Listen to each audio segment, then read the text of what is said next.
Little Red Riding Hood lived in a wood with her mother. One day, Little Red Riding Hood went to see her granny. She had a nice cake in her basket. On her way, Little Red Riding Hood met a wolf. "Hello," said the wolf.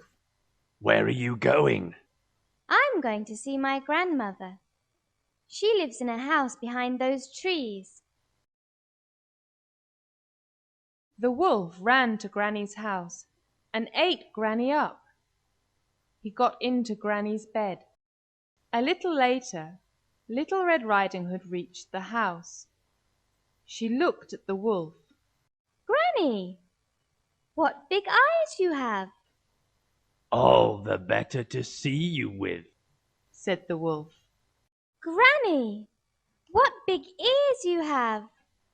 "All the better to hear you with," said the wolf. "Granny, what a big nose you have!"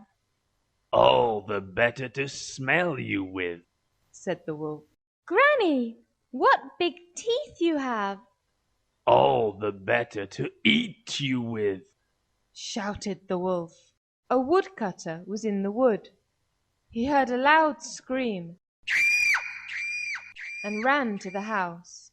The woodcutter hit the wolf over the head. The wolf opened his mouth wide and shouted, "Oh!" and Granny jumped out.